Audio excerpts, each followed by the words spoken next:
মালিক ইবনে দিনার বলেন, হাসরের মাঠ কায়েম হয়ে গেল। বিরাট বড় মাঠের দিকে আমি দেখলাম কোটি কোটি মানুষ দৌড়ায় যাচ্ছে। আমি মালিক ইবনে দিনার দেখি জাহান্নাম প্রজ্বলিত, কঠিন জাহান্নামের লেলিহান শিখা গর্জন তর্জনে কত মানুষ পাগল পারা হয়ে দৌড়াচ্ছে। দিক বিদিক ছোটাছুটি লেগে গেল, কে কোথায় পালাবে, কোথায় কোন জায়গা যাবে, কার কাছে যাবে। কঠিন এই দৃশ্য আমি দেখলাম। এরপরে হঠাৎ করে দেখি একটা সাপ আমাকে দাবড়াইতেছে। আমি সাপ থেকে বাঁচার জন্য হাসরের ময়দান ভরে দৌড়াই, কতজনের কাছে সাহায্য চাই, কেউ কিছু করে না। আমি তার থেকে বাঁচার জন্য দৌড়াচ্ছি। দৌড়াইয়া দৌড়াইয়া আমি হাসরের ময়দানের একটা কোনায় যায় দেখি একজন বৃদ্ধ লোক বসে আছে। আমি তাকে যা বললাম, বৃদ্ধ, এই সাপ থেকে তুমি আমাকে বাঁচানোর চেষ্টা করো। বৃদ্ধ ডাক দিয়ে বলল, মালিক, আমি বড় ক্ষীণ দুর্বল, এত বড় সাপ তাড়ানোর মতো কোনো শক্তি আমার নাই, তুমি অন্য কোথাও চেষ্টা করো। মালিক ইবনে দিনার বলেন, আমি আরো দৌড়াইতে লাগলাম হাসরের ময়দানে। দৌড়াইতে দৌড়াইতে দেখি বিরাট বড় একটা প্রাসাদ দেখা যায়, জান্নাতি প্রাসাদ। আমি এই প্রাসাদের দিকে দৌড়াইছি। এমন সময় বাঁচার জন্য একজন ফেরেশতা ডাক দিল, হে প্রাসাদের অধিবাসীরা, আমাদের দিকে একজন বান্দা দৌড়ে আসতেছে, হয়তো তার কোনো আমানত আমাদের প্রাসাদের মধ্যে আছে, তোমরা তাড়াতাড়ি প্রাসাদ থেকে বের হয়ে তাকে রক্ষা করো। সেই প্রাসাদের দরজা খুলে দিল। আমি প্রাসাদের দিকে দৌড়ে দৌড়ে যাচ্ছিলাম। যখন প্রাসাদের দিকে দৌড়ে যাই, লক্ষ্য করলাম হাজার হাজার ছোট ছোট বাচ্চারা দৌড়াইয়া দৌড়ায় আমার দিকে আসতেছে। এর মধ্যে দেখলাম আমার ছোট্ট মেয়েটাও ওই প্রাসাদের মধ্যে দেখা যায়। আমার যে মেয়েটা মারা গেছে, ওই মেয়েটাও দৌড়াইয়া দৌড়ে আমার দিকে আসতেছে। আমি আমার মেয়েটাকে দেখলাম। মেয়েটাকে দেখার পরে মেয়েটা আমার দৌড়ে জড়াই ধরে বলল, আব্বু, তুমি এইখানে কেমনে আসলা গো বাবা? আমি মেয়েটাকে জড়িয়ে ধরছি। সাপটা আমার পিছু পিছু মেয়েটা সাপটাকে ধরতে যাওয়ার পরে সাপ পালিয়ে চলে গেল। আমি ওইখানে বসে গেলাম। বসে যাওয়ার পরে আমার কন্যা সন্তানটা আমার কোলের মধ্যে বসে আমাকে জড়িয়ে ধরে রাখছে। আমি বললাম, মা রে, এই হাসরের ময়দানে এত সুন্দর মনোরম প্রাসাদের মধ্যে তুমি কি করো? এত এত বাচ্চা কাচ্চা কাঁদে। মেয়েটা ডাক দে বলো, আব্বু, ছোট্টকালে যেই বাচ্চাগুলি মারা যায়, মায়ের কোল বাবার কোল খালি করিয়া আজ এই বাচ্চাগুলি আল্লাহর ডাকে সারা দিয়ে চলে আসে গো বাবা। এই বাচ্চাদেরকে আল্লাহ জান্নাতের ভিতরে জায়গা বানাইয়া দেয়। আব্বা জানেরা জান্নাতি, আমি ছোট্ট কালে তোমার কোল তোমার মায়া ছেড়ে দিয়ে চলে আসছি। আব্বা গো, আমি জান্নাতি, এই প্রাসাদের মধ্যে আল্লাহ আমারে জায়গা বানাই দিছে।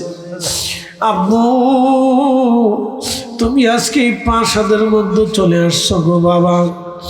বলতেছে, এই ছোট ছোট বাচ্চাগুলি কানা বলে এরাও সেই সমস্ত বাচ্চারা মায়ের কোল খালি করে চলে আসছে। বলে, বাবা রে, মা রে, আজকে দুইটা জিনিসকে আমারে বলবানি। বলে, আব্বু বলো। বলতেছে, ওই বিরাট একটা সাপ আমারে দাবড়াইতেছিল রে মা, এই সাপটা কি, কোথার থেকে আসলো, কেন আসলো? মেয়েটা ডাক দেখ, আব্বা জান, এই সাপটা হলো তোমার বদ আমল। তুমি নামাজ পড়ো না, রোজা রাখো না, যাকাত দাও না, হজ করো না, নেকের কাজ করো না। আব্বা গো, তুমি মদ পান করো, জানা করো, ফাঁসে গিয়ে কাজ করো। আব্বা, মানুষের কষ্ট দাও, মানুষের হক মেরে খাও।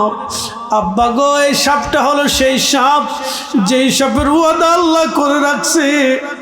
আল্লাহ রসুল হাদিসের মধ্যে বলে রাখছে, আব্বা জান, এই সাপটা যদি আজকে তোমার লাগল পাইতো, দুনিয়ায় ফিরে যাওয়ার আর কোনো সুযোগ ছিল না গো বাবা। আব্বা জান, এই সাপটা তোমার এই বদ আমলটাকে সর্ব বানাইয়া আল্লাহ তোমাকে আজকে দাঁড়া করাইলো। আব্বা গো তুমি নেক আমলটাকে দুর্বল বানায় বদ আমল সবল বানাইছো। তখন মালিক ইবনে দিনার ডাক দেয়া বললেন, মারে আর একটা জিনিস বুঝলাম না, জিনিস বলবানি। বলো আব্বু জান। বলে ওই হাসরের ময়দানের এক পাশে একজন বৃদ্ধ বসা ছিল মা, ওই বৃদ্ধ লোকটাকে বলে আব্বা জান এই বৃদ্ধ লোকটা হলো তোমার নেক আমল, তুমি তারে বৃদ্ধ বানাইয়া দুর্বল বানায় রাখছো বাবা গো, তুমি তারে দুর্বল বানাইছো আব্বা।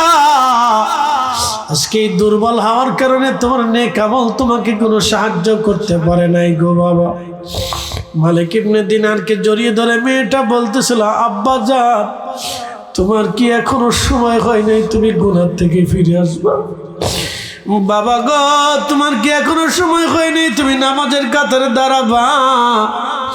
তোমার কি এখনো সময় হয় নাই তুমি রোজাদারে অন্তর্ভুক্ত হবা? তোমার কি এখনো সময় হয় নাই অন্যায় অপরাধ গুলি ছেড়ে দিবা? আব্বা জান তোমার কি এখনো সময় হয় নাই তুমি নামাজের কাতারে দাঁড়াইবা গো বাবা। মালিক ইবনে দিনার নাক দেখে আমি মেয়েটাকে বললাম, মালিক আজকে থেকে ওয়াদা করে গেলাম আর কোনোদিন অন্যায় করবো না, গুনাহ করবো না, অপরাধ করবো না রে মা। ঘুম ভেঙে গেল আমার।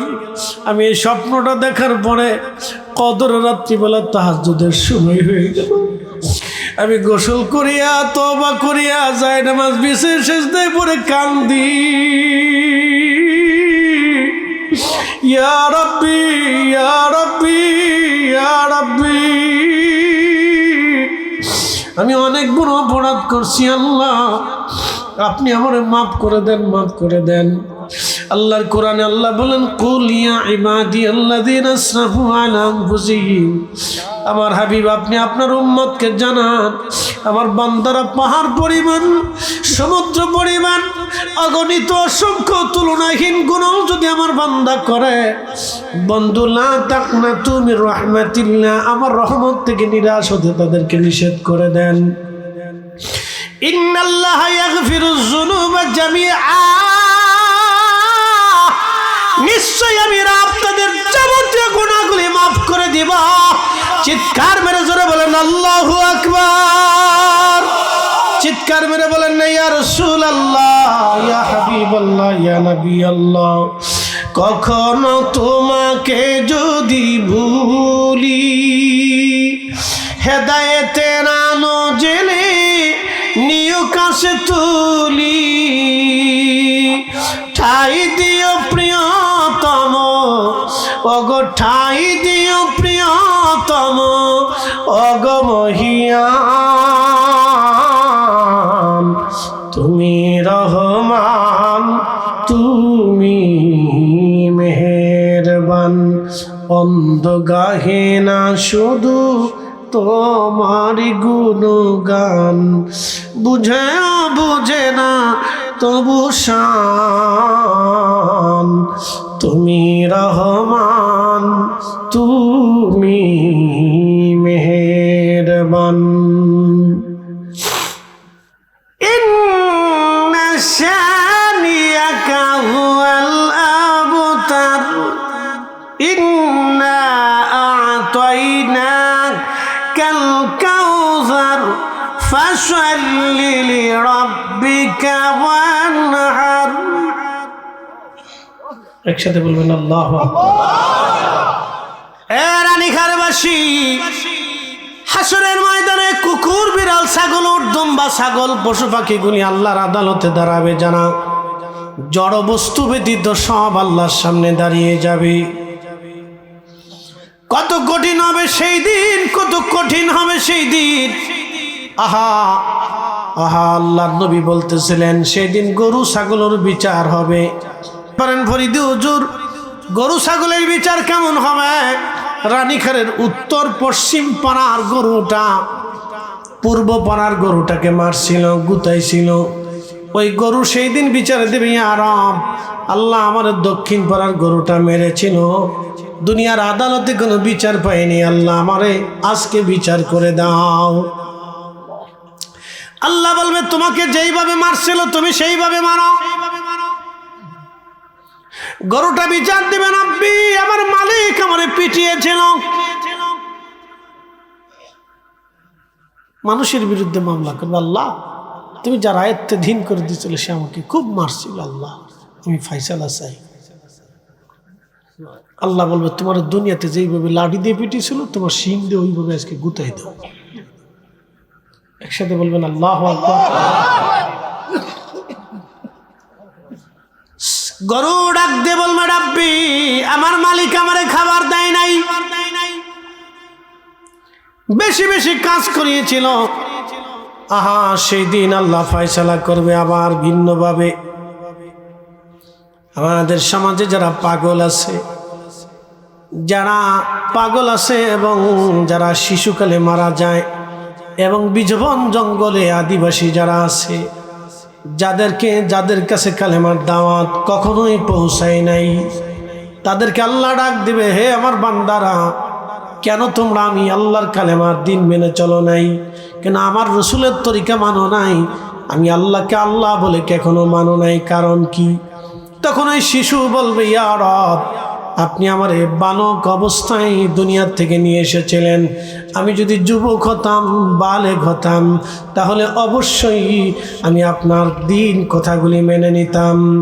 পাগল বলবো, রব্বি দুনিয়াতে আপনি আমারে পাগল বানায় রাখছিলেন, আল্লাহ যদি সুস্থ হতাম তাহলে অবশ্যই মেনে নিতাম।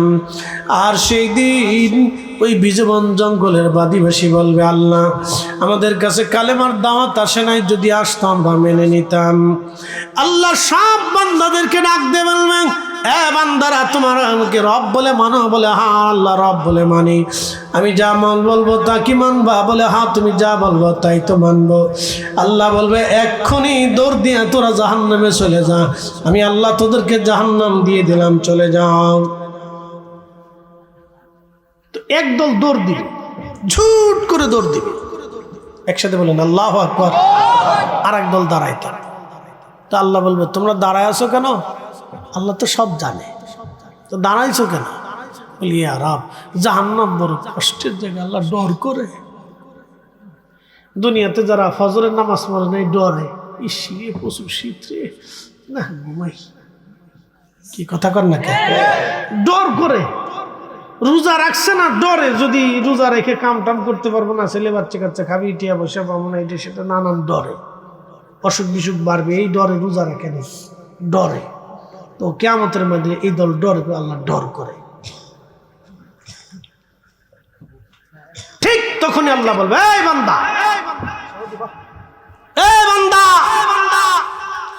আখিরাতে আমার হাসর দেখার পরও, আমাকে দেখার পরও আমার হুকুম মানিস নাই, দুনিয়াতে তোরা না দেখেও আমার হুকুম মানতি না, যা জাহান্নামে চলে যা, ফাযুকুল আযাবা বিমা কুনতুম তাকফুরুন, তুরহা জাহান্নামে চলে যা। সেই দিন সব দাঁড়িয়ে থাকা মানুষদেরকে আমার আল্লাহ জাহান্নামে পাঠাবে, কিন্তু যারা জাহান্নামের দিকে দৌড়ায় তাদেরকে আল্লাহ ডাক দিবে, বান্দারা দাঁড়া, তোমরা কেন জাহান্নামের দিকে যাও? বলে রাব্বি জাহান্নামের হুকুম করছো তুমি আল্লাহ, এই জন্য তোমার হুকুম তামিল করার জন্য জাহান্নামে চলে যাই। তোরা কি জানিস না শাস্তির জায়গা? বলে জানি, তুমি তো হুকুম করছো সেই জন্য জাহান্নামে দৌড়াই চলে যাচ্ছি। আমার আল্লাহ ডাক দেবে, বান্দারা দাঁড়া, পরীক্ষা করলাম, তোমরা পরীক্ষায় পাশ করছো আমার বান্দারা, আজকে হাসরে আমার হুকুম মানলা, দুনিয়াতেও তোমরা আমার হুকুম মানতা আমার বান্দারা, এবার তোমরা সব জান্নাতে চলে যাও। আবার বলি, মাহফিল আইছেন, জোর করে আনা হয়েছে, চলে গেলে জোর করে বসানো হবে? তো কেন আসছেন? আল্লাহর জন্যে, ওই এই পরীক্ষায় পাস। একসাথে বলবেন আল্লাহু আকবার। পরীক্ষায় কি? পরীক্ষায় কি? আল্লাহরে দেখছেন, জাহান্নাম দেখছেন, কবরে আযাব হবে দেখছেন, তো না দেখেই তো আল্লাহর ভয়ে বসে রয়েছেন, তো পরীক্ষায় পাস। কি কথা কন না কেন? মসজিদে যখন আজান হবে, হাইয়া আলাস সালাহ,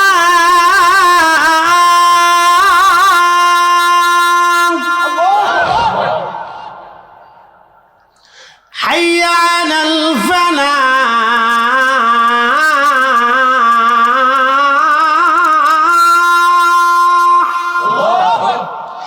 হেদায়েতের দিকে আসো, কল্যাণের দিকে আসো। তখনই মুসল্লি শয়তান ধোঁকা দিবে, যাস না। মুসল্লি শয়তানরে লাথি মারে, শয়তান তোকে মানা যাবে না। তখনই শয়তানরে লাথি মেরে যখন মুসল্লি নামাজের কাতারে দাঁড়াবে, আমার রব আমার আল্লাহ তখনই খুশি হয়ে বলে, বান্দা আমারে না দেখে আমার হুকুম মানছ, যাও আমি আল্লাহ তোমারে পরীক্ষায় পাশ করলাম, তুমি পাস। সাথে বলবেন না মারহাবা। নামাজ হোক মানে হোক এটা পরের সাবজেক্ট, কিন্তু আপনি যে গেছেন এটাই পাস। লক্ষ লক্ষ টাকা সামনে আসছে, সুদের টাকা, ঘুষের টাকা, অন্যায়ের টাকা, ধরেন নাই কার ভয়ে? তখনই আপনি পাস। ধরেন নেই তখনই আল্লাহ বলবে, এই ফেরেশতারা দেখছ, তোরা না কইছিলি মানুষ বানাইতে নিষেধ করছিলি, তোরাই না খালি ইবাদত করবে, নাহনু নুসাব্বিহু বিহামদিকা ওয়া নুকাদ্দিসু লাক, তোমরাই বলে তসবিহ করবা, জিকির করবা, নামাজ পড়বা, ফিকির করবা, সেজদা দিবা। দেখ আমার বান্দা কত টাকা আসার পরও ধরে নেই আমি আল্লাহর ভয়ে। অথচ আমার আল্লাহ দেখে নাই, জান্নাত দেখে নাই, জাহান্নাম দেখে নাই, কবর দেখে নাই, হাসর দেখে নাই, কিচ্ছু দেখে নাই, ফেরেশতা দেখে নাই, সব আমার বান্দা দেখ ধরে নাই। দেখ আমার নামাজে দাঁড়াইছে, দেখ সারাদিন রোজা রেখে সামনে খাবার আছে, ইফতার আছে, পানি আছে, খায় না। এ ফেরেশতারা ওরা সাক্ষী থাক, আমার বান্দাদের জীবনের গুনাহকে মাফ করে দিল। পাস। যারা বলেন কি পাস, কিন্তু আইতেই কিছু মানুষের ফের শয়তানে এই কিছু কদ্দুর লটপটি ধরাইছে, শটপটি ধরাইছে, কদ্দুর ওই বাদাম ধরাইছে, কদ্দুর এই খাবার টাবারে আমি যাবি, কদ্দুর পু পা ওই বাচ্চা কাচ্চা কিনে না, পু পা বাচ্চারা কিনে টিনে শয়তান ধরে দেখে বাইর চলে যাও। তো হেঁটে হাঁটতে হাঁটতে বাইর চলে গেছে। ফেল কথা কান না কেন? কি আপনি বাড়ি যান নাই, আপনি পাস। আমার ফয়সালা না, আল্লাহর ফয়সালা। আল্লাহ ডাক দিয়ে বলবে, বান্দারা জান্নাতে চলে যাও তোমরা পাস। ফেরেশতারা সিজদার মধ্যে থরথর করে কাঁদতে থাকবে, আল্লাহ কি জানি কি উপায় হয় আজ। নবীরা গুনার কারণে কাঁদবে না, কারণ নবীরা মাসুম। নবীরা চিন্তায় পড়ে যাবে, কপালে ভাঁজ পড়ে যাবে, একটাই চিন্তা, আল্লাহর কাহারিয়াতকে আজকে কি করে ঠান্ডা করা যায়। আল্লাহ রাগ করে বসে আছে, আল্লাহ রাগকে কি করে ঠান্ডা বানানো যায়। আজ চিন্তায় ফেরেশতারা, চিন্তায় নবীরা পেরেশান হয়ে যাবে, গুনার কারণে না, আল্লাহর কাহারিয়াতকে নিবানোর জন্যে আল্লাহর নবীরা পর্যন্ত চিন্তায় পড়ে যাবে। ঠিক ওই সময় আমার রসুলকে আমার আল্লাহ আসছে মোল্লার ডান পাশে মাকামে মাহমুদে চেয়ারে বসাইয়া, আসনে বসাইয়া আমার আল্লাহ তার নবীকে মহান সম্মানে ইজ্জতে বুলন্দ করে রাখবে। আসতে হয়ে গেল না, জুড়ে বলেন। আমরা তার উম্মত, আমরা তার উম্মত। ভাইয়ের জমি বুঝেই দেই না, আমরা তার উম্মত। বোনের জমি মেরে খেয়েছি, আমরা তার উম্মত। এতিম ভাতিজিদের সম্পদ জোর করে নিয়ে গেছি, চাচা দেয় না। দোকান ওইটা ভালো, ওরা ভাগে পাবে কেন, চাচা দেয় না। বিরাট চাচার চাচা, এই চাচা আবার হজ করে। ধাত বেটা, তোমার হজ কোটি বছর হজ করলেও হজ হবে না। কি কথা করলে, কিসের হজ? তুমি এতিমের হক নষ্ট করে হজে গেছো, কিসের হজ তোমার? আল্লাহকে কি বলো পয়সা?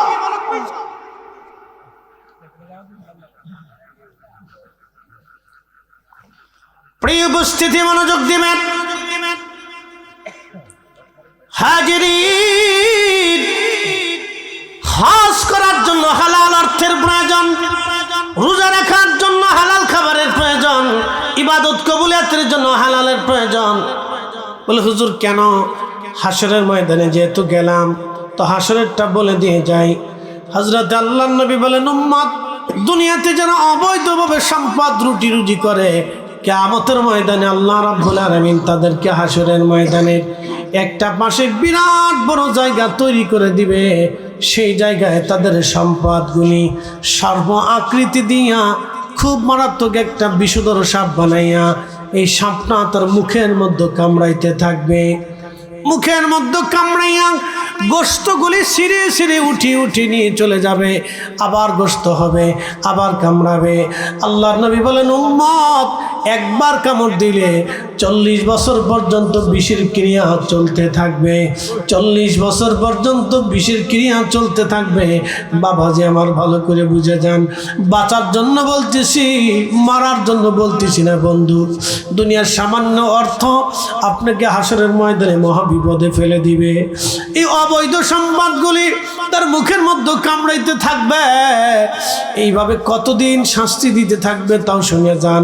আল্লাহর নবী বলেন, উম্মত ফেরেশতাদের হিসাব আল্লাহ শেষ করবে, হিসাব আল্লাহ শেষ করবে, পশু পাখির হিসাব শেষ করবে, মানব জাতির হিসাব আল্লাহ শেষ করবে, আরো যত আল্লাহ সৃষ্টির জাতিসত্তা আছে তাদের হিসাব আল্লাহ শেষ করার পরে তারপরে এই সমস্ত লোক যারা অর্থগুলি অন্যায়ভাবে উপার্জন করে দুনিয়াতে রেখে আসছিল, আল্লাহ তাদেরকে ডাক দিয়ে তারপরে হিসাব ধরবে। ততদিনে আল্লাহর নবী বলতেছেন, আমার উম্মত কোটি কোটি বছর পার হয়ে যাবে। আচ্ছা বলেন তো, যে লোকটা অন্যায়ভাবে অর্থ উপার্জন করে রেখে কবরে চলে গেল, যখন হাসরের ময়দানে সাপে তারে কামড়াবে তখন ওই ছেলেটা কোনো কাজে লাগবে? ওই মেয়েটা, ওই স্ত্রী তার কোনো কাজে লাগবে? কোনো কাজে লাগবে। এই জন্য যারা অন্যায়ভাবে সম্পদ রুটি রুজি করে যায় তারা বুকা, এরা বুঝে না, এরা বুঝে না তার হাসর সে নষ্ট করে দিচ্ছে, ধ্বংস করে দিচ্ছে। প্রিয় উপস্থিতি, এরা বুঝে না। ঠিক এরা নিহারবাসী, দুঃখের সাথে তাদেরকে বলতেছি, বুঝাচ্ছি আমি, বুঝে যান। আমার কথা আমি বলি না, আমি আমার রসুলের কথা বলেছি। বাজান রে, পৃথিবীতে আল্লাহ নবী যত কথা বলেছেন একটা কথা কোনোদিন মিথ্যা হয় নাই। সাদাকাল্লাহুল মাওলানাল আযীম, আল্লাহ সত্য বলেছেন, ও সাদাকা রাসূলুহুন নবিয়ুল হাবিবুল কারীম, আমার নবী সত্য কথা বলেছেন। পানিহারের মুসলমান, আল্লাহর নবী আরো বলতেছেন, উম্মত কঠিন মাহশরে এইভাবে তাকে শাস্তি দিতে হবে, শাস্তি দেওয়া হবে, বছরের পর বছর শাস্তি হবে। সাবিরারে তারুজুল মালাইকাতু ওয়ার রূহু ইলাইহি ফি ইয়াউমিন কানা মিকদারুহু 50 আলফা সানা, দুনিয়ার 50,000 বছর বরাবর হাসর একদিন হবে। সেই দিনটা কত ভয়াবহ হবে, ফেরেশতাদের ফয়সালা টানা হবে। আপনি দেখেন, একজন আর দুইজন ফেরেশতা না, সৃষ্টির ভিতরে সমস্ত মানুষকে যদি হাতে খাতা কলম দিয়ে দেওয়া হয় আর বলা হয় তোমরা ফেরেশতা গুনে গুনে হিসাব করে বুঝিয়ে দাও, তাম পৃথিবীর মানুষ জাতি একসাথে চেষ্টা করে আল্লাহর ফেরেশতা গুনে গুনে শেষ করতে পারবে না। এত ফেরেশতা আল্লাহর আদালতে হিসাব কষার জন্য দাঁড়ায় যাবে। তাহলে বুঝেন তো হাসরের মাঠটা কত বিরাট হবে। সৃষ্টির প্রারম্ভ থেকে কিয়ামত পর্যন্ত যত জিন, যত মানব, সব মানব যদি হাসরের ময়দানে দাঁড়াবে, সবার হিসাব টানার পরে আমার রব, আমার আল্লাহ ওই সমস্ত অবৈধ সম্পদ যারা দুনিয়াতে রাখছে, আল্লাহ তাদের হিসাব টান দিবে। যখন হিসাব টানার পরে তারা হিসাবের আসামি হয়ে যাবে, সেই সময় বান্দা কাঁদবে আর বলবে, ইয়া রাব্বি, আল্লাহ আপনি তো রহমান, আপনি রহিম, আল্লাহ আমার একটু যদি সুযোগ দিতেন। বান্দা কি সুযোগ তুমি চাও বলো? আল্লাহ আমি আমার সন্তানের জন্য অন্যায় করছিলাম, এই সন্তানটাকে ডাক দিয়ে কিছু গুনাহ সন্তানের আমল নামায় আমি দিতে চাই, আল্লাহ বলে দেন। আল্লাহ বলবেন তুমি তোমার সন্তান ডাকো। ছেলেকে ডাকা হবে আব্দুল করিম, ছেলেটা দৌড়ায় যাবে, বাবা ডাক দিয়ে বলবে, বেটারে তোদের সুখের জন্য দুনিয়াতে আমি অন্যায় করে অপরাধ করে বাড়ি গাড়ি জমি জাতি বিল্ডিং সব কিছু রেখে আসছিলাম, আমি মারা যাওয়ার পরে সব তোমরা ভোগ দখল করে খাইছো। বেটারে আজকে আমি মামলার আসামি, আল্লাহর দরবারের আসামি, জাহান্নামের আসামি, আমি অনেক বড় গুনায় জর্জরিত হয়ে গেছে রে সন্তান, আমার উপকার করো, আজকের কিছু গুনাহ তুমি নিয়ে আমার গুনাহগুলি হালকা করে দাও। ছেলেটা ডাক দেবে, আব্বা যান, অন্যায় অপরাধ করিয়া সম্পদ রুটি রুজি করার দায়িত্ব আপনার ছিল, ওটা আমার না। সন্তান হিসেবে আপনার কাছ থেকে আমি অধিকার পাইতাম, অতএব দুনিয়াতে অন্যায় আপনি হালালে হারামে করছেন ওটা আমার দেখার বিষয় না আব্বাজান। আজকে আমি নিজের পাপের চিন্তায় বড় পেরেশান বাবা। আপনার গুনাহ নিয়ে আপনি হিসাব করছেন, আপনার গুনাহ আজকে নিয়ে আমি এই কঠিন গুনাহের জিম্মাদারি নিতে পারবো না বাবা। আপনার চিন্তা আপনি নিজে করেন। আল্লাহর নবী ডাক দিয়ে বলেন, সাহাবীরা, 3 জায়গা হাসরের ময়দানে সন্তান মাকে ভুলে যাবে, মা সন্তান ভুলে যাবে, বাবা সন্তান বলবে, বাবা সন্তান বলবে, সন্তান বাবা বলবে, স্বামী স্ত্রী বলবে, স্ত্রী স্বামী ভুলে যাবে, কেউ কারো কথা মনে রাখবে না। কঠিন ওই দিনে সবাই সবাইকে বলবে। আমার উম্মতের ওই দিন এতটাই পেরেশান হয়ে থাকবে, কেউ কারো দিকে তাকানোর টাইম হবে না। 1 নম্বর জায়গা মিজানের পাল্লায় যখন নেকি গুনাহগুলি ওজন করা হবে, ঠিক এই সময় সে মিজানের পাল্লার দিকে তাকিয়ে থাকবে কঠিনভাবে। তার গুনার পাল্লা ভারী হলো না নেকির পাল্লা ভারী হলো, পেরেশান হয়ে যাবে। আপনি দেখবেন সুপ্রিম কোর্টের শেষ বেঞ্চে প্রধান বিচারপতি যখন কোনো বিষয়ে রায় দেবে, ধরেন একটা মামলার মার্ডার মামলার বিচার রায় দেওয়া হবে, কারণ ওইখানের রায় একবারে চূড়ান্ত রায়। ফাঁসির আসামি হবে, সে ফাঁসির কাস্টে থেকে ঝুলানো হবে। উকিল এসে বলবে, দেখেন, ব্যারিস্টার এসে বলবে, আমি সর্বাত্মক চেষ্টা করেছি আপনাকে বাঁচানোর জন্য, আপনি আমার মক্কেল, আমি আপনার আইনজীবী, আপনাকে বহু চেষ্টা করেছি বাঁচানোর জন্য। রায়টা এখন বিচারপতি দিবে, বিচারপতির রায়ের কাছে আমার কোনো বক্তব্য নাই।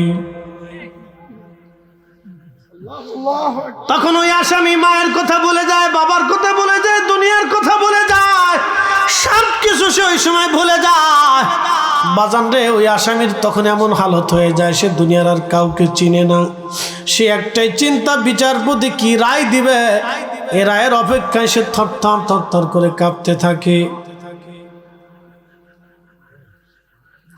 দুনিয়ার একটা ছোট্ট রায়ের অপেক্ষায় যদি মানুষের এই হালত হয়, দেখবেন অনেকে পাগলের মতো হয়ে যায়, নর্মাল হয়ে যায়, বকা জগা শুরু করে, হাবিজাবি বাজে কথা বলা শুরু করে দেয়, নর্মাল হয়ে যায়।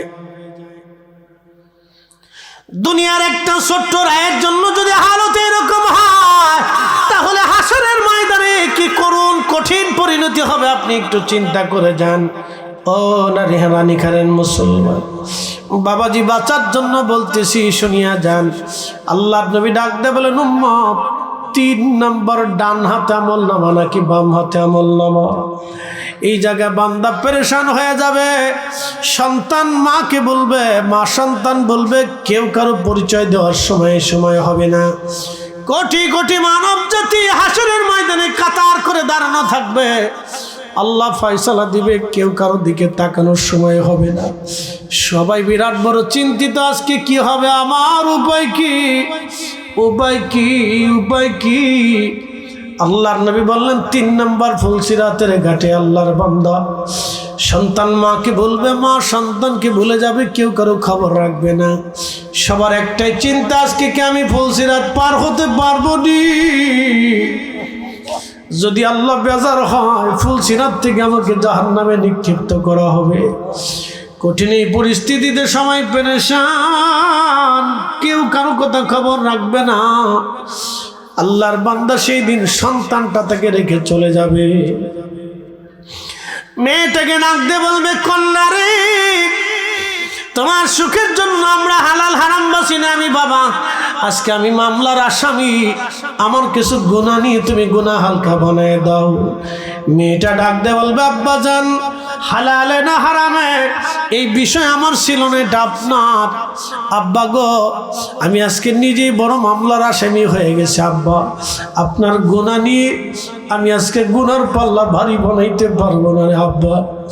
তখন আল্লাহর বান্দা কাঁদবে, বলবে, ইয়া রাব্বি, সুযোগ যদি দাও আমি আমার স্ত্রীকে ডাক দেবো। আল্লাহ বলবেন, ডাকো। প্রিয়তমা স্ত্রীকে ডাক দেবে, বিবি রে, তোমার একটু হাসির জন্য, সুখের জন্য অন্যায় অপরাধ করে, অর্থ রুজি করে, গহনা থেকে শুরু করে তোমার মাথার থেকে পা পর্যন্ত সাজাইছিলাম, তোমার সুখের জন্য সুন্দর সুন্দর বাড়িঘর নির্মাণ করছিলাম। বিবি, তোমরা একসাথে 40 বছর এক ঘরে ঘুমাইছি, কাটাইছি, সুখে দুঃখে পার করছি। আজকে অনেক বড় গুনাহ হয়ে গেছে, আমার কিছু গুনাহ নিয়ে আমার গুনাহ হালকা বানিয়ে দাও। স্ত্রী বলবে, স্বামীরে বিয়ে করার সময় আপনি সম্মানজনক ভরণ পোষণের কথা বলেছিলেন, আপনি আমাকে খাওয়াবেন, পোশাক আদি দিবেন, সুন্দর বাসস্থান দিবেন, হালাল হারাম এটা আমার না, এটা আপনার। অতএব স্বামীগণ, আপনি আপনার চিন্তা করেন, আপনার গুনাহ মাথায় নিয়ে আমি আমার পেরেশানি বাড়াবো না। বান্দা তখন কাঁদতে থাকবে। আল্লাহ বলবে, হে বান্দা, আর কি কেউ তোমার আছে? বান্দা বলবি, ইয়া রব, আজকে আমার আর কেউ আপন নাই। আল্লাহ ডাক দেবে, বান্দা তোমাকে কি কোরআনে আমি বলে দেই নাই, ইয়া আইয়ুহাল্লাযীনা আমানু, হে ঈমানদারেরা, লা তুলহিকুম আমওয়ালুকুম ওয়ালা আওলাদুকুম আন যিকরিল্লাহ। সম্পদ এবং সন্তানের প্রেমে পড়ে তোমরা আমি আল্লাহ জিকির থেকে গাফেল হইও না, হালাল হারাম থেকে জুদা হইও না, নামাজ হজ যাকাত থেকে জুদা হইও না, আমি আল্লাহর দেওয়া বিধান থেকে জুদা হইও না। যদি হও আমাইয়া ফাআল যালিকা ফাউলাইকা হুমুল খাসিরুন, এমন ক্ষতিগ্রস্ত হবা যার কোনো শেষ সীমানা থাকবে না। এ রানীহারবাসী, সেদিন আপনার কেউ আপন হবে না। আল্লাহর কোরআনে আল্লাহ আরো বলে দিলেন, আলিয়াউমা নাখতিমু আলা আফওয়াহিহিম ওয়া তুকাল্লিমুনা আইদিহিম ওয়া তাশহাদু আরজুলুহুম বিমা কানু ইয়াকসিবুন। হাসরের ময়দানে দাঁড়াইয়া বাজে বাজে কথা বলার সুযোগ নাই, মিথ্যা ধোঁকাবাজি কথা বলার সুযোগ নাই। আল্লাহ বলেন, তোমার জবানে মোহর এঁটে দিব, তুমি চুপ থাকবে। তোমার চোখ কথা বলবে, তোমার কান কথা বলবে, তোমার হাত কথা বলবে, তোমার পা কথা বলবে, তোমার অঙ্গ প্রত্যঙ্গ তোমার বিরুদ্ধে সাক্ষ্য দিতে থাকবে।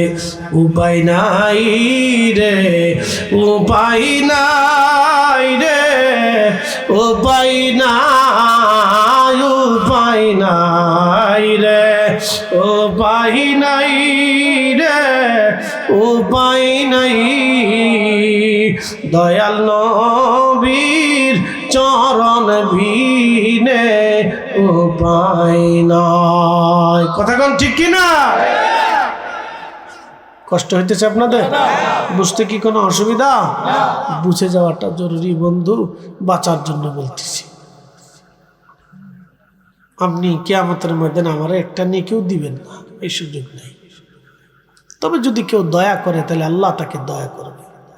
শোনেন, একটা হাদিস আসছে, এক ব্যক্তি হাসরের ময়দানে আল্লাহ হিসাব কিতাব করে দেয়, কোনো আমল টামল নাই, গুনাহ টোনা নেক নেক যোগ বিয়োগ করার পরে একটা নেকি আছে। আল্লাহকে, বান্দা জাহান্নামে চলে যাও। তো বান্দার একটা নেকি, আর কোনো আশা টাশা নেই। একজনের একটা নেকির অভাব হবে, একটা নেকি হইলে তার ওজনের পাল্লা ভারী হবে। রবকে বলবি, ইয়া রব্বি, যদি একটু সুযোগ দিতেন তাহলে দেখি একটা নেকি কোথাও খুঁজে পাই কি। ছেলে আছে, মেয়ে আছে, স্ত্রী আছে, আত্মীয় স্বজন আছে, একটু খুঁজে খুঁজে দেখি। তো সারা হাসরের ময়দান তন্ন তন্ন তন্ন, বুঝতে পারতেছেন এত কোটি মানুষের ভিতরে খুঁজে পাওয়া। তো সারা হাসরের ময়দান তন্ন তন্ন করে খুঁজতে খুঁজতে শত শত বছর পার হইব। ছেলেরে বলবে, ছেলেকে আব্বার সময় নেই, আমি নিজেরটা নিয়ে পেরেশান আছি। কথা সত্য। রসুল বলছেন, 3 জায়গা বান্দা কারো খেয়াল করবে না। তো ছেলে বলবে আব্বা পেরেশান, মেয়ে বলবে বাবা পেরেশান, স্বামী স্ত্রী বলবে পেরেশান। তো কেউ নেকি দিবে না। তো বিভৎস চিন্তিত হয়ে জাহান্নামের দিকে যায়। একজন জিজ্ঞেস, তোমার নেকি আছে কদ্দুর? আমি একটাই পাইছি, আমার আর নাই। তোমার কদ্দুর? আমি একটা হইলে জান্নাতে যাইতে পারি। তখন ওই লোকটার দয়া হবে, ডাক দেখো যে আমার তো নাই কিছু, একটাই আছে, তো তুমি লয়ে যাবে, যা। একসাথে বলবেন না মারহাবা? বলো, তুমি লয়ে যাও, তুমি নিয়ে যাও, আমার তো একটাই নেকি, আমার তো জান্নাতে যাওয়ার কোনো সিস্টেম নাই। তো তোমার যেহেতু একটা দরকার, তা আমি তোমার দিয়ে দিলাম, নিয়ে যাও। একসাথে বলবেন আল্লাহু আকবার। শোনেন, সে খুশির অতিশয্যে দৌড়াই যে আল্লাহকে, ইয়া রাব, একটা নেকি পেয়েছি, আপনি আমার বেহেশত দিয়ে দেন। তা আল্লাহ ডাক দিবে, ও বান্দা, এক নেকি তোমার কে দিল? আল্লাহ জানে না? জানে। কে দিছে? আল্লাহ, ওই যে একজন বান্দা আব্দুল করিম, সে একটা নেকি আসিল, সে জাহান্নামে চলে যাইতেছে, আল্লাহ, তো এই জন্য সে দয়া করে আমার একটা নেকি দিয়ে দিছে। আল্লাহ বলবে, এ বান্দা, ওই বান্দার চাইতে আমার 99 গুণ দয়া বেশি। তোকে একটা নেকি দিয়ে যে দয়া করলো, মানলাম ইয়ারহামিন নাস ওয়া মানলাম ইয়ারহামিল্লাহ, যে মানুষকে দয়া করে না আল্লাহ তাকে দয়া করে না, যে মানুষকে দয়া করে আল্লাহ তাকে দয়া করে। আমি রব ওয়াদা করেছিলাম যে আমার বান্দাকে দয়া করবে, আমি আল্লাহ তাকে দয়া করব। এ বান্দা, রহিম আব্দুল করিম, লাব্বাইক ইয়া রাব্বুল আলামিন, এদিকে আসো। তুমি কি দয়া করে একটা নেকি দিয়ে দিচ্ছ? বলে, হ্যাঁ ইয়া রব দিয়ে দিছি আল্লাহ, আমার তো একটাই আছে। আল্লাহ বলবেন, যাও, তোমার চাইতে আমার 99 গুণ দয়া বেশি, তোমাকে আমি মাফ করে দিলাম, জান্নাতে দিয়ে দিলাম।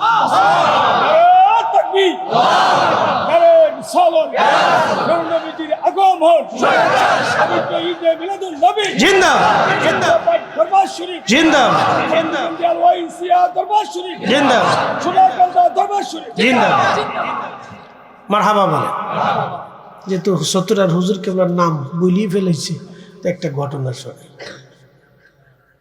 হাসরের ময়দানে আল্লাহ বিচার শুরু করবে।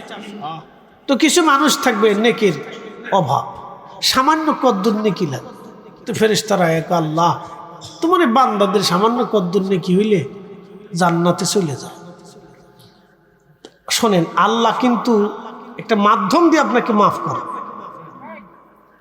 মনে রেখেন, অবতাগু ইলাইহিল ওয়াসিলা, তোমরা ওসিলা খুঁজো আল্লাহকে পাওয়ার জন্য, আল্লাহকে খুশি করার জন্য ওসিলা খুঁজো। একসাথে বলবো মারহাবা। তো মনোযোগ দিয়ে, হ্যাঁ, আল্লাহ ফেরেশতারা বলে, আল্লাহ কদ্দুর নেকি হইলে মাফ হয়ে যায়। রব্বুল আলামিন ডাক দিয়ে বলবে, ফেরেশতারা রে, আমার বান্দারে যে জিজ্ঞেস করো আমার বান্দা কোন অলির সাথে আত্মীয়তা ছিল কিনা। না হয় না, যেমনি কোন যে মনে হয়তো আপনাকে চা খাওয়াইতে হইল। একসাথে বলে আল্লাহু আকবার। ইয়া আইয়ুহাল্লাযীনা আমানুত্তাকুল্লাহা ওয়া কুনু মা'আস সাদিকিন।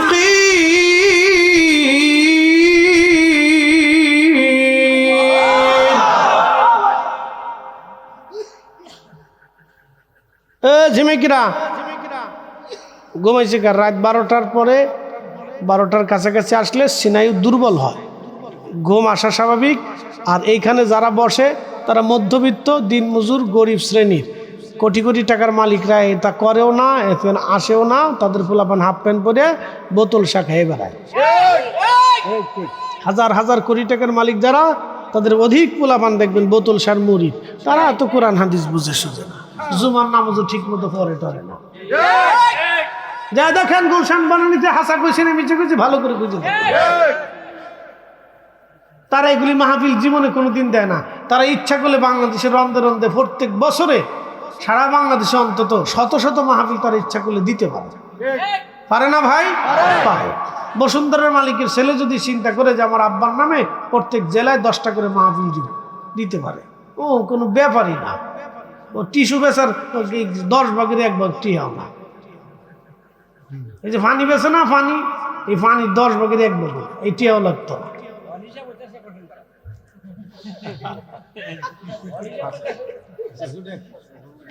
আচ্ছা, লোক গিয়ে হিসাব দুলিয়া তো দেওয়ার দরকার, দিয়ে ঠিকই আছে, সবারই হিসাব টানার দরকার। হিসাব নাহলে তো বিপদ, কথা ঠিক আছে না? টানতে থাক, যে যত চালাকি করবে সে তত ধরা খাবে। এখন শুনে দেয় না, এই মাহফিল দেয় মধ্যবিত্ত, নিম্নবিত্ত, গরিব শ্রেণী, দিনমজুর, ভ্যান চালক, রিক্সা চালক, সিএনজি চালক, অটো চালক, টেম্পো চালক, ড্রাইভার, এই এলাকাবাসী যুবকরা, বেকার যুবক যারা, এই কিছু কারকুর যুবক যারা আছে, চাকরি বাকরি, ব্যবসা বাণিজ্য, বিদেশ থাকে, এই মোটামুটি লিমিটেড মোটামুটি এর ভিতরে কিছু লায়ন ভাইয়ের মতো কিছু সামান্য কিছু অর্থবিত্ত, এরা বেশি হাজার হাজার কোটি টাকার মালিক না, কোটিপতি, কিন্তু হাজার হাজার কোটি টাকার মালিক না। এদেরকে একটু অতিথিমতিতে রেখে এদের কাছে কিছু টাকা পয়সা লইয়া এই আর কি মাহফিল টাহফিল করে। কি কথা কন নাকি? ঠিক আছে না ভাই?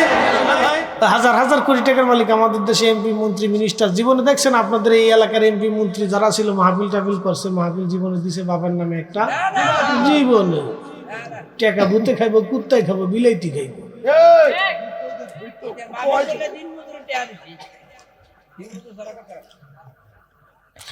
একসাথে বলেন আল্লাহু আকবার। তো আল্লাহ ডাক দিবে, যায় দেখো আমার কোন ওলির সাথে সম্পর্ক আছিল না। ফেরেশতারা এসে বলবে, বান্দা আল্লাহর কোন পেয়ারা মেহবুবের সাথে তোমার কোন বন্ধুত্ব আসলে নি? বলো না, এরকম মনে টনে পড়ে না। দেখেন, এরপরে আল্লাহ বলবেন ফেরেশতারা আবার যা জিজ্ঞাসা করো, আমার কোন অলির একদিন সে মেহমানদারি করে খাওয়াইছিল নি? ফেরেশতারা এসে বলবে, আল্লাহর বান্দা গো, আল্লাহর কোন অলিকে তুমি একবেলা মেহমানদারি করে খাওয়াইছিলানি? এ বান্দা, ফেরেশতারা আবার জিজ্ঞেস করো, যে বলো আমার কোন অলির চেহারার দিকে তাকায় কখনো মুস্কি হাসি দিছিল নি? ফেরেশতারা এসে কথা বলার পরে বলবে, হ্যাঁ আল্লাহর একজন পেয়ারা মেহবুবের দিকে তাকায় মুস্কি হাসি দিয়েছিলাম, খুশি হয়েছিলাম। আল্লাহ ডাক দেবে, ফেরেশতারা রে, আমার পেয়ারার মেহবুবের দিকে মুস্কি হাসি দেওয়ার কারণে আমি রব্বুল আলামিন আজকে তার গুনাহ মাফ করে দিয়ে জান্নাতি বানিয়ে দিলাম। একসাথে বলেন আল্লাহু আকবার। এর নাম ওয়াকুনু মা'আস সাদিকিন। আল্লাহর সাদিক ওলিদের সোহবত এই জন্য দরকার। যারা বলে পীর ধরব কে, অলির কাছে বায়াত নিব কে, কোরআন হাদিসই যথেষ্ট। আল্লাহর কোরআনে যদি যথেষ্ট মনে করেন তো কোরআনই আপনাকে বলে দিল অলির কাছে যাও। কি কথা ঠিক আছে না? কি সুন্দর যুক্তি, কোরআন হাদিস মানলেই তো যথেষ্ট। তো কোরআনই তো আপনাকে বলে দিছে, আমরা তো সতুরার হুজুর কইছে না। কি কথা কর না কে? এখন কি সতুরার হুজুর কয়ে দিছে যে তোমরা আমার জিয়ারতে আইছো? সতুরার হুজুর তো কয় নাই, রসুল কইছে তোমরা জিয়ারতে যাও। কি কথা কর না কেন? আমরা কি সতুরার হুজুরের আইনে চলি? আল্লাহর আইনে, তো রসুলের আইনে চলি। সতুরার হুজুরে ভালোবাসতে কি সতুরার হুজুর কয়ে দিছে? না, তা দেয় নাই। কে বলে দিছে? আল্লাহ নিজে বলে দিছে। কি কথা কর না কেন? আল্লাহ নিজে বলে দিছে যে ভালোবাসো। আর সবাই ভালোবাসতে পারে না। আল্লাহ যারা দয়া করে তার কলিজায় ওলি আল্লাহদের মোহাব্বত ঢুকায় দেয়। সবাই ভালোবাসতে পারে না।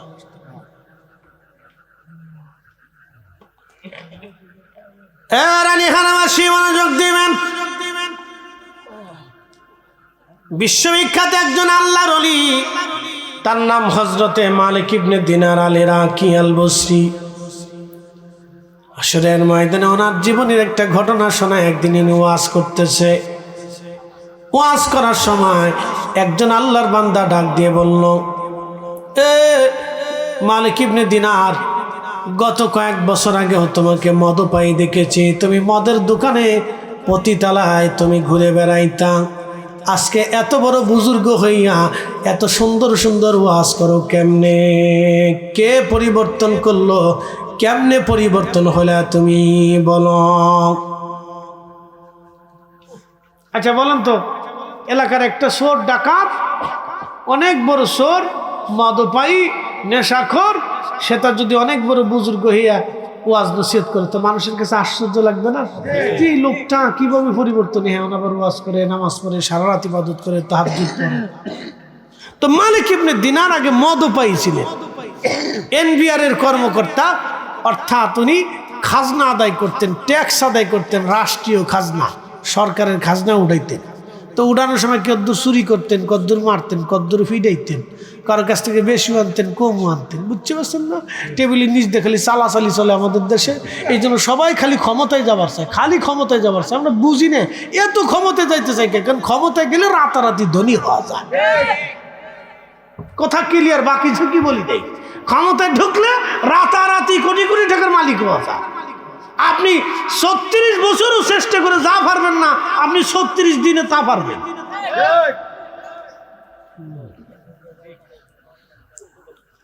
খাপ মনোযোগ দিয়ে শুনে যাবেন। কষ্ট হইতেছে আপনাদের? 10-15 মিনিট চলবে ইনশাল্লাহ। তাহলে একসাথে বলেন তো, নারে তাকবীর, নারে রিসালাত, আহলে সুন্নাত ওয়াল জামাত। এই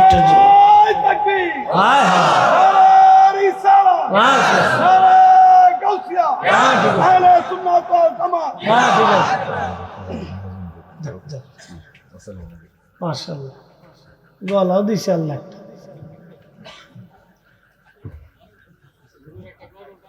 দিচ্ছি দাঁড়া। কখনো তোমাকে যদি ভুলি হেদায়েতের আলো জেলে নিয় কাছে তুলি ঠাই দিও প্রিয়তম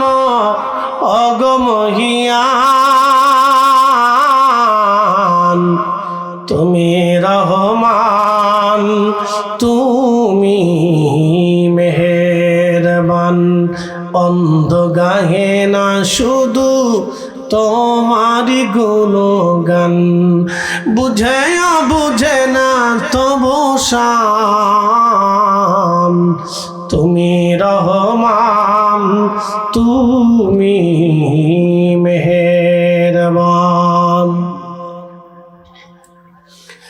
মালিক ইবনে দিনার বলেন দুনিয়ার মানুষ আমি মদ পাইছিলাম, আমি যখন মদ পান করতাম আমার একটা ছোট্ট মেয়ে ছিল, দৌড়ে এসে আমার মদের গিলাসগুলি কচি হাত দিয়ে ফেলে ফেলে দিত।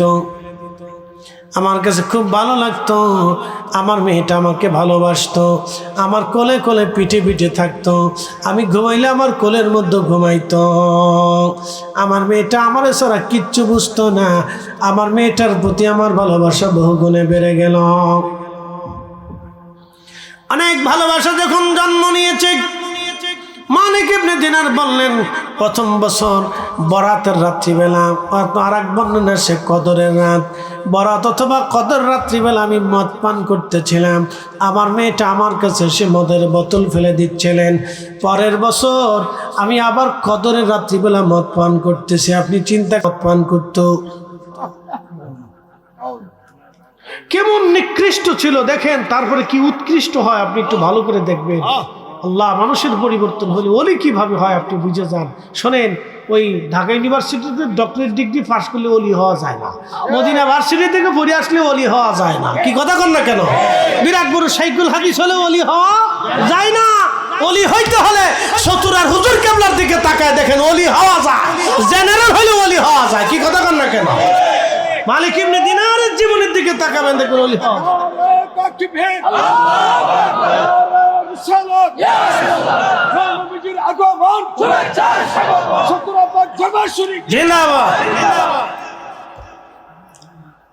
মনোযোগ দিয়ে কথাগুলি শুনে যাবেন বাবাজি। হাজরাতে মালিক ইবনে দিনার আর ইরাকি বলতেছেন, আমি কদরের রাত্রিবেলা মদ পান করি, আমার মেয়েটা পরের বছর কদরের রাত্রি মদ পান করতেছি, কিন্তু মদ পান করা অবস্থায় আমি ডুকরিয়ে কেঁদে দিলাম, কারণ গত বছরও মেয়েটা আমার মদ ফেলে দিয়েছিল। আজকে এই বছর আমার মেয়েটা আর আমার মাঝে নাই, আমার আল্লাহ আমার মেয়েটাকে তার কাছে নিয়ে চলে গেছে। মাত্র 3 মাস আগে আমার মেয়েটা মারা গেছে। সন্তানের বিরহ বেদনায় আমি মদ পানরত অবস্থায় কান্না করতেছিলাম, আর ওই অবস্থায় আমি ঘুমিয়ে পড়লাম। কদরের রাত্রিবেলা ঘুমিয়ে পড়েছি, মদ পান করা অবস্থায় আমি চেয়ারের মধ্যে ঘুমিয়ে পড়লাম।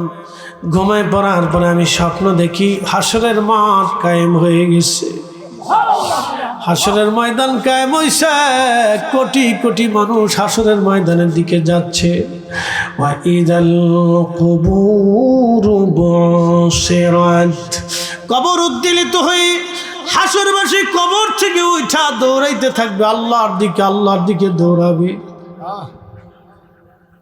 আলিমাত নাফসুম মা কদ্দামাত ওয়া আখারা, সেদিন মানুষ জানবে সে আগে কি পাঠিয়েছিল, পিছে কি পাঠাইলো, হাসরের ময়দানের জন্য কি নিয়ে আসছে, কি ঈমান আনলো, কি আমল আনলো। সেই দিন মানুষ জানতে পারবে তার নেকির ভান্ডের মধ্যে কি আজ আছে জমা হলো। আরে কঠিন কঠিন, হাসরের ময়দান বড় কঠিন। জিন্দেগি তো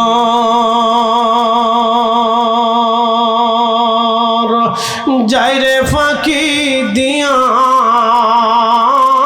রে সোনার আদর, জিন্দেগি তো যাই ফাঁকি দিয়া। ও আদামরি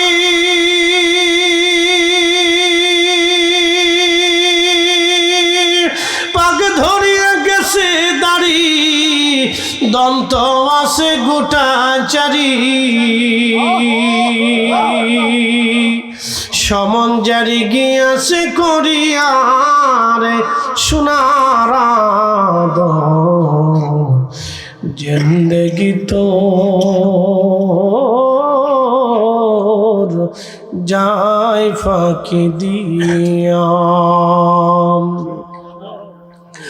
ও আদামরি কামিনের ওই কোলেতে কাল ঘুমেতে রইলি তুই, সারা নিশি কাটাইলি তুই ঘুমাইয়া ঘুমাইয়া রে সোনার আদর, জিন্দেগি তোর যাই ফাঁকি দিয়া। কথা বলেন ঠিক কিনা?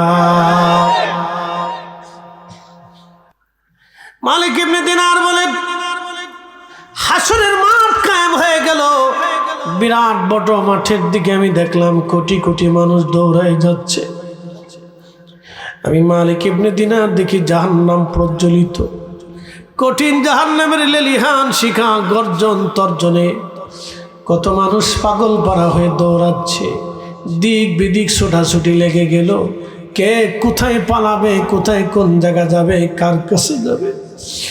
কঠিন এই দৃশ্য আমি দেখলাম। এরপরে হঠাৎ করে দেখি একটা সাপ আমাকে দাবড়াইতেছে। আমি সাপ থেকে বাঁচার জন্য হাসরের ময়দান ভরে দৌড়াই, কতজনের কাছে সাহায্য চাই, কেউ কিছু করে না। আমি তার থেকে বাঁচার জন্য দৌড়াচ্ছি। দৌড়াইয়া দৌড়াইয়া আমি হাসরের ময়দানের একটা কোনায় যায় দেখি একজন বৃদ্ধ লোক বসে আছে। আমি তাকে যা বললাম, বৃদ্ধ, এই সাপ থেকে তুমি আমাকে বাঁচানোর চেষ্টা করো। বৃদ্ধ ডাক দিয়ে বলল, মালিক, আমি বড় ক্ষীণ দুর্বল, এত বড় সাপ তাড়ানোর মতো কোনো শক্তি আমার নাই, তুমি অন্য কোথাও চেষ্টা করো। মালিক ইবনে দিনার বলেন, আমি আরো দৌড়াইতে লাগলাম হাসরের ময়দানে। দৌড়াইতে দৌড়াইতে দেখি বিরাট বড় একটা প্রাসাদ দেখা যায়, জান্নাতি প্রাসাদ। আমি ওই প্রাসাদের দিকে দৌড়াইছি। এমন সময় বাঁচার জন্য একজন ফেরেশতা ডাক দিল, হে প্রাসাদের অধিবাসীরা, আমাদের দিকে একজন বান্দা দৌড়ে আসতেছে, হয়তো তার কোনো আমানত আমাদের প্রাসাদের মধ্যে আছে, তোমরা তাড়াতাড়ি প্রাসাদ থেকে বের হয়ে তাকে রক্ষা করো। সেই প্রাসাদের দরজা খুলে দিল। আমি প্রাসাদের দিকে দৌড়ে দৌড়ে যাচ্ছিলাম। যখন প্রাসাদের দিকে দৌড়ে যাই, লক্ষ্য করলাম হাজার হাজার ছোট ছোট বাচ্চারা দৌড়াইয়া দৌড়ে আমার দিকে আসতেছে। এর মধ্যে দেখলাম আমার ছোট্ট মেয়েটাও ওই প্রাসাদের মধ্যে দেখা যায়। আমার যে মেয়েটা মারা গেছে, ওই মেয়েটাও দৌড়াইয়া দৌড়ে আমার দিকে আসতেছে। আমি আমার মেয়েটাকে দেখলাম। মেয়েটাকে দেখার পরে মেয়েটা আমার দৌড়ে জড়াই ধরে বলল, আব্বু, তুমি এইখানে কেমনে আসলা গো বাবা? আমি মেয়েটাকে জড়িয়ে ধরছি, সাপটা আমার পিছু পিছু মেয়েটা সাপটাকে ধরতে যাওয়ার পরে সাপ পালিয়ে চলে গেল। আমি ওইখানে বসে গেলাম। বসে যাওয়ার পরে আমার কন্যা সন্তানটা আমার কোলের মধ্যে বসে আমাকে জড়িয়ে ধরে রাখছে। আমি বললাম, মারে, এই হাসরের ময়দানে এত সুন্দর মনোরম প্রাসাদের মধ্যে তুমি কি করো? এত এত বাচ্চা কাচ্চা কাঁদে। মেয়েটা ডাক দেব না, আব্বু, ছোট্টকালে যেই বাচ্চাগুলি মারা যায়, মায়ের কোল বাবার কোল খালি করিয়া আজি বাচ্চাগুলি আল্লাহর ডাকে সাড়া দিয়ে চলে আসে গো বাবা। এই বাচ্চাদেরকে আল্লাহ জান্নাতের ভিতরে জায়গা বানাইয়া দেয়। আব্বা জানেরা জান্নাতি, আমি ছোট্ট কালে তোমার কোল তোমার মায়া ছেড়ে দিয়ে চলে আসছি। আব্বা গো আমি জান্নাতি, এই প্রাসাদের মধ্যে আল্লাহ আমারে জায়গা বানাই দিছে। আব্বু তুমি আজকে এই প্রাসাদের মধ্যে চলে আসছো গো বাবা। বলতেছে এই ছোট ছোট বাচ্চাগুলি কানা বলে এরাও সেই সমস্ত বাচ্চারা মায়ের কোল খালি করে চলে আসছে। বলে বাবা রে মা রে আজকে দুইটা জিনিসকে আমারে বলবানি। বলে আব্বু বলো। বলতেছে ওই বিরাট একটা সাপ আমারে দাবড়াইতেছিল রে মা, এই সাপটা কি কোথা থেকে আসলো, কেন আসলো? মেয়েটা ডাক দেখ আব্বা জান এই সাপটা হলো তোমার বদ আমল। তুমি নামাজ পড়ো না, রোজা রাখো না, যাকাত দাও না, হজ করো না, নেকের কাজ করো না। আব্বা গো তুমি মদ পান করো, জেনা করো, ফাঁসি গিয়ে কাজ করো। আব্বা মানুষের কষ্ট দাও, মানুষের হক মেরে খাও। আব্বা গো এই সাপটা হলো সেই সাপ যেই সাপের ওয়াদা আল্লাহ করে রাখছে। আল্লাহ রসুল হাদিসের মধ্যে বলে রাখছে আব্বা জান এই সাপটা যদি আজকে তোমার লাগল পাইতো দুনিয়ায় ফিরে যাওয়ার আর কোনো সুযোগ ছিল না গো বাবা। আব্বা জান এই সাপটা তোমার এই বদ আমলটাকে সর্ব বানাইয়া আল্লাহ তোমাকে আজকে দাঁড়া করাইলো। আব্বা গো তুমি নেক আমলটাকে দুর্বল বানায় বদ আমলে সবল বানাইছো। তখন মালিক ইবনে দিনার ডাক দেয়া বললেন মারে আর একটা জিনিস বুঝলাম না, জিনিস বলবানি। বলো আব্বু জান। বলে ওই হাসরের ময়দানের এক পাশে একজন বৃদ্ধ বসা ছিল মা, ওই বৃদ্ধ লোকটাকে বলে আব্বা জান এই বৃদ্ধ লোকটা হলো তোমার নেক আমল, তুমি তারে বৃদ্ধ বানাইয়া দুর্বল বানাইয়া রাখছো বাবা গো, তুমি তারে দুর্বল বানাইছো আব্বা। আজকে এই দুর্বল হওয়ার কারণে তোমার নেক আমল তোমাকে কোনো সাহায্য করতে পারে নাই গো বাবা। মালিক ইবনে দিনারকে জড়িয়ে ধরে মেয়েটা বলতেছিল আব্বা জান তোমার কি এখনো সময় হয় নাই তুমি গুনাহ থেকে ফিরে আসবা? বাবা গো তোমার কি এখনো সময় হয় নাই তুমি নামাজের কাতারে দাঁড়াবা? তোমার কি এখনো সময় হয় নাই তুমি রোজাদারের অন্তর্ভুক্ত হবা? তোমার কি এখনো সময় হয় নাই অন্যায় অপরাধগুলি ছেড়ে দিবা? আব্বা জান তোমার কি এখনো সময় হয় নাই তুমি নামাজের কাতারে দাঁড়াইবা গো বাবা? মালিক ইবনে দিনার নাক দেখে আমি মেয়েটাকে বললাম মালিক আজকে থেকে ওয়াদা করে গেলাম আর কোনোদিন অন্যায় করবো না, গুনাহ করবো না, অপরাধ করবো না রে মা। ঘুম ভেঙে গেল আমার। আমি এই স্বপ্নটা দেখার পরে কদর রাত্রিবেলা তাহাজ্জুদের সময় হয়ে গেল। আমি গোসল করিয়া তওবা করিয়া যায় নামাজ বিছে সিজদায় পড়ে কান্দি ইয়া রাব্বি ইয়া রাব্বি ইয়া রাব্বি আমি অনেক বড় অপরাধ করছি আল্লাহ, আপনি আমারে মাফ করে দেন, মাফ করে দেন। আল্লাহর কোরআনে আল্লাহ বলেন কুল ইয়া ইবাদিয়াল্লাযীনা আসরাফু আলা আনফুসিহিম, আমার হাবিব আপনি আপনার উম্মতকে জানান আমার বান্দারা পাহাড় পরিমাণ, সমুদ্র পরিমাণ, অগণিত অসংখ্য তুলনাহীন গুনাহ যদি আমার বান্দা করে, বন্ধু লা তাকনাতু মির রাহমাতিল্লাহ, আমার রহমত থেকে নিরাশ হতে তাদেরকে নিষেধ করে দেন। ইন্নাল্লাহা ইয়াগফিরুয যুনুবা জামিআ, নিশ্চয় আমি আপনাদের যাবতীয় গুনাহগুলি মাফ করে দিব। চিৎকার মেরে জোরে বলেন আল্লাহু আকবার। চিৎকার মেরে বলেন না ইয়া রাসূলুল্লাহ, ইয়া হাবিবাল্লাহ, ইয়া নবী আল্লাহ। কখনো তোমাকে যদি ভুলি হেদায়েতের আলো জেলে নিও কাছে তুলি, ঠাই দিও প্রিয়তম ওগো, ঠাই দিও প্রিয়তম ওগো মহিয়ান, তুমি রহমান তুমি অন্ধ গাহে না শুধু তোমারি গুণগান, বুঝেও বুঝে না তবু শান,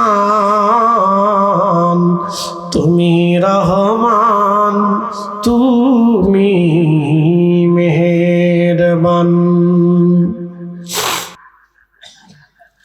জীবন পরিবর্তন হলো মালিক ইবনে দিনারের। সমস্ত সম্পদগুলি আল্লাহর রাস্তায় দান করে দিলেন, একটা টাকাও তিনি রাখলেন না।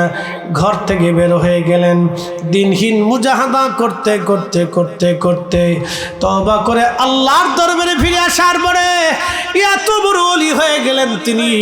একদিন নৌকা করে নদী পার হচ্ছিলেন, নৌকা করে নদী পার হওয়ার সময় মাঝি নদীর মাঝখানে যাওয়ার পরে মাঝি বলল, সবাই পয়সা দেন, সবার ভাড়া সবাই বের করে দেন, ভাড়া বের করে দেন। সবাই ভাড়া দিল, কিন্তু মালিক ইবনে দিনার ভাড়া দেয় না। মাঝি ডাক দে বলে, বান্দা ভাড়া দাও, আল্লাহর বান্দা। মালিক ইবনে দিনার বলল, মাঝি আমি দিনহীন আল্লাহর পথের একজন পথিক, আমার কাছে কোনো পয়সা করি নাই, আমার কাছে কিছুই নাই, তোমাকে ভাড়া দেওয়ার মতো মাফ করে দাও। মাঝি ডাক দেখায়, বেটা পয়সা দিতে পারবি না, তোকে ঘাড় ধাক্কা দিয়ে নদীর মধ্যে আজকে ফেলে দেব। ফাজলামি করিস, টাকা দিতে পারবি না তো নদীর নৌকায় কেন উঠেছিস? কিছু এই নৌকা আল্লাহ দেখবেন এরকম আছে না, তাদের রুর ব্যবহার খুব খারাপ, মারাত্মক ব্যবহার, লুজ। তো খুব মনোযোগ দিয়ে তো মাঝি বলতেছে, বেটা টাকা দে, বলে ঘাড় ধাক্কা দিয়ে তোকে বের করে দে, পানির মধ্যে ফেলে দেবো। বেটা টাকা ছাড়াইছিস কেন? তো মাঝি চিনে নাই সে মালিক ইবনে দিনার অনেক বড় ওলি। একসাথে বলবেন আল্লাহু আকবার। তো মালিক ইবনে দিনার খুব লজ্জা পেয়ে গেলেন, ইয়া রাব্বি, আল্লাহর দরবারে হাত বাড়ায় পানির মধ্যে হাত বাড়াই দিছি, ইয়া রাব্বি আল্লাহ ইজ্জত বাঁচাও। আল্লাহ তখনই ডাক দিয়ে বলতেছে, এ মাছেরা, প্রত্যেকে মুখে করে একটা করে স্বর্ণ মুদ্রা নিয়ে যাবি। আস্তে হয়ে গেল না? কি জবানে কি মোহর মেরে দিচ্ছেন নাকি? সুবহানাল্লাহ কইতে টইতে পারেন না? না ক্লান্ত হয়ে গেছেন আমার মতো? একসাথে বলেন আল্লাহু আকবার। ওলিদের ইজ্জত রক্ষা করে কে ভাই? একসাথে বলেন, কে করে? মালিক ইবনে দিনার হাত বাড়াই দিছে। আল্লাহ বলেন, এ মাছেরা, প্রত্যেকে মুখে করে একটা করে স্বর্ণমুদ্রা নিয়ে যা। দেখ মাঝির কত টাকা লাগে, আমার মালিক আজ অপমান হচ্ছে। মানে আদালি ওয়ালিয়ান ফাকাদ আযানতুহু বিল হারব। ওলিদের সাথে যারা দুশমনি করে, বেয়াদবি করে, রব বলেছেন আমি তার সাথে যুদ্ধ ঘোষণা করি। ফয়সালা কি আমাদের না আসমানের? আসমানের ফয়সালা, আমাদের নাই। তখন মালিক ইবনে দিনার হাত বাড়াই দিছে। মাঝি দেখে নৌকার চারপাশে হাজার হাজার মাছ, প্রত্যেকের মুখে করে একটা করে স্বর্ণ মুদ্রা। মালিক ইবনে দিনার বলতেছে, মাঝি রে, তোর যত পয়সা লাগে নিয়ে যা, তো ভাড়া আল্লাহ পাঠাই দিছি। দেখ, একসাথে বলুন আল্লাহু আকবার। কে পাঠাইছে? আল্লাহ পাঠাই দিছে। দেখ, তেলের গাড়ি তেলে চলে, হাওয়ার গাড়ি হাওয়ায় উড়ে, বিনা তেলে চালাই গাড়ি নবী সুলাইমান। আমরা সেই মুসলমান। কি কথা ঠিক কি না? আমরা সেই মুসলমান। আল্লাহু আকবার। মালিক ইবনে দিনার, এ মাঝি, যত পয়সা লাগে নিয়ে যাও। মাঝি আর পয়সা নিবে কি? মাঝি তো বুঝতে ফেলেছে, আয় হায় কোন জায়গায় হাত দিছি, আগুনে হাত দিয়ে ফেলছি, আরে সর্বনাশ, দুনিয়াও যাইব আখিরাতেও যাইব। কি কথা কর না? যারা ওলিদের সাথে বেয়াদবি করে তার দুনিয়াও শেষ, একবারে শেষ। আখিরাতও পাইতো না, দুনিয়াও পাইতো না। আর আল্লাহ রসুলের সাথে গুস্তাকি করলে তো তার কিছুই নেই। কি কথা কর না কেন? তার আছে কিছু? কিচ্ছু নেই, সব শেষ। ইন্নাল্লাযীনা ইউযুনা আল্লাহ রাসূলাহু, আল্লাহ তার রাসূলকে কেউ যদি কষ্ট দেয়, লানাহুমুল্লাহু ফিদ দুনিয়া ওয়াল আখিরা। আল্লাহ বলছে দুনিয়াতেও লানত আর আখিরাতেও লানত। শেষ। মালিক ইবনে দিনার মাঝি যত পয়সা লাগবে নিয়ে যা। মাঝিকে হুজুর পয়সা লাগতো না, ভুল হয়ে গেছে, মাফ করে দেন, অপরাধ করে ফেলছি আপনার সাথে, হুজুর মাফ করে দেন, আমি চিনতে পারি নাই। আপনার একটা পয়সাও লাগবে না। মাঝেও খুব বুঝবান, সাথে সাথে স্যারেন্ডার করে বলছে ভুলে গেছে, আমার মাফ করে দেন। এরা ওলি মালিক ইবনে দিনার একসময় মদপায়ী ছিলেন, একসময় নিকৃষ্ট ছিলেন, আর এক সময় আল্লাহর দরবারে ফিরে এসে উৎকৃষ্ট হয়ে গেলেন। কেন বলে দিয়ে যাই। ও বন্ধু, মদিনার এক মেলার ভিতরে বাচ্চা হারাই গেছে। আগে তো বড় বড় মেলা হতো না, সারা দেশে সারা পৃথিবীতে বড় বড় মেলা হতো, বাণিজ্য মেলা। বাংলাদেশে এখন হয়, পৃথিবীর বিভিন্ন দেশে এখনো হয়, বড় বড় বাণিজ্য মেলা হয়। হ্যাঁ, অনেক বড় বড় মেলা, অনেক বিভিন্ন বিশ্বের বিভিন্ন দেশ থেকে পণ্য সামগ্রী আসে। ঢাকাতে যেমন বাণিজ্য মেলা হয়, পৃথিবীর বিভিন্ন সামগ্রী আসে। তো আসলে ওই সবাই কিনতে যায় যে ওই দেশের কি জিনিস আছে দেখি, তারা কি ব্যবহার করে দেখি, হ্যাঁ, এরকম দেখতে যায়, কিনতে যায়। তো এটা কিন্তু এক ধরনের আনন্দ। এরকম পৃথিবীতে বহু আগে থেকে মেলা বসত। তা মদিনাতে মেলা বসছে। আল্লাহর নবী দেখলেন এক মহিলা তার বাচ্চাকে জড়িয়ে ধরে খুব কাঁদতেছে। তো সাহাবে কেরামকে বললেন, সাহাবীরা, মহিলা কাঁদে কেন? বলি, ইয়া রাসূলুল্লাহ, এই বাচ্চাটা মেলার ভিতরে হারিয়ে গেছে। বুঝেন তো, লক্ষ লক্ষ মানুষের ভিতরে বাচ্চা হারাই গেছে। এখন মহিলা তো পাগল পড়া হয়ে গেছে, আমার বাচ্চা গেল কোথায়? তো অনেক খোঁজাখুঁজি করার পরে সে তার বাচ্চাটাকে ফিরে পেয়েছে। তো ফিরে পাওয়ার পরে খুশির আতিশয্যে নিজের বাচ্চাকে বুকের মধ্যে জড়িয়ে ধরে কাঁদতেছে। আল্লাহর নবী বলেন, সাহাবীরা কেন কাঁদে? বলে, খুশির আতিশয্যে বাচ্চাটাকে ধরে কাঁদতেছে। খুশির কান্না? বলে, দুঃখের কান্না না খুশির কান্না? বলে, খুশির কান্না। নবী বললেন, সাহাবীরা, আল্লাহ দয়াটাকে 100 ভাগে ভাগ করে একটা ভাগ দয়া তাম সৃষ্টির মধ্যে বিলিয়ে দিচ্ছেন, আর 99টা দয়া আল্লাহ তার নিজের কাছে রেখে দিছে। এ মুরগায় ডিম পারেনি? ডিম পারার পরে বাচ্চা তা দেয় কিনা? মানে ডিমের উপরে তা দেয় কিনা? কেন দেয়? বাচ্চা ফুটত। আচ্ছা, বাচ্চা যখন ফুটে, তা দেওয়ার থেকে শুরু করে মুরগা কিন্তু খাবার যথেষ্ট পরিমাণে খায় না, পানিও কম খায়, খাবারও কম খায়, থোড়া থোড়া থোড়া থোড়া খায়। যখন বাচ্চা বের হয় তখন এই মুরগি দেখবেন সেই বাচ্চাগুলি নিয়ে সেই আপনি যদি খাবার খুদ টুদ ছিটাই দেন, তখন দেখবেন এই মুরগা ঠুকে ঠুকে ঠুকে ঠুকে বাচ্চার মুখে দেয়, পা দিয়ে আশ্রয় আশ্রয় বাচ্চার মুখে দেয়, দেয় না? জঙ্গলে গেলে বাচ্চা নিয়ে যায়, আশ্রয় আশ্রয় আশ্রয় আশ্রয় আশ্রয় পোকামাকড় এই বাচ্চারে খাওয়ায়। একসাথে বলবেন আল্লাহু আকবার। মুরগার কলিজাতে এই বাচ্চার দয়া কে দিছে? বাচ্চার প্রতি মোহাম্মত কে দিল? এরপরে শিয়াল তাক করে থাকে বাচ্চা ধরবে। কথা ঠিক আছে না ভাই? শিয়াল বা বেজি, বেজি চিনেন না আপনারা? সাপের লোকে মারামারি করে, এই বেজিতে তাক করে থাকে কোন সময় একটা ধরবো। বেজি যখন ধরার জন্য আসে তখন এই মুরগা তার সমস্ত হাত পা সমস্ত শক্তি দিয়ে রাগ দিয়ে তার বাচ্চাকে বাঁচানোর জন্য দেখবেন ওই বেজির সাথে মারামারি খামড়াখামড়ি করতে থাকে। কি কথা কন না কেন? করে না? বলে, মুরগা কি তার জীবনের মায়া করে না বাচ্চার মায়া করে? এই মায়াটা কে দিয়ে দিছে? একটা মুরগার কলিজাতে এই ভালোবাসা যদি হয়, রব বলতেছেন, এ বান্দা, 99 গুণ বেশি দয়া আমি আল্লাহ নিজের কাছে রেখে দিছি। তুমি ডাক দিবা, আমি মাফ করে দিব। তুমি হাত তুলবা, কানবা, ক্ষমা হয়ে যাবে। এখন যারা দোয়া মানে না, এই সবকটা নাফরমান শয়তানের দালাল, আপনাকে ধ্বংস করার জন্য আসছে। মানলি মানবেন, না বলি না মানবেন, কিচ্ছু করার নেই। আপনাকে ধ্বংস করে দেওয়ার জন্য আসছে। আপনি হাত তুলবেন না, ক্ষমা পাবেন না, তুলবেন, ক্ষমা হবে। কথা ঠিক আছে না? তুলবেন, ক্ষমা হয়ে যাবে, তুলবেন না, ক্ষমা হবে না। আল্লাহ রসুল বললেন, না আমার উম্মত, ওই মহিলা বাচ্চা পাওয়ার আনন্দে যেমন কাঁদতেছে, আমার উম্মত যখন গুনাহ করার পরে আল্লাহর দরবারে ক্ষমা চায়, তখন আল্লাহ রাব্বুল আলামিন ওই মহিলার চাইতে 99 গুণ দয়া দিয়ে বান্দারের রহমতের কোলে টান দিয়ে তার জীবনের গুনাহ মাফ করে দেয়।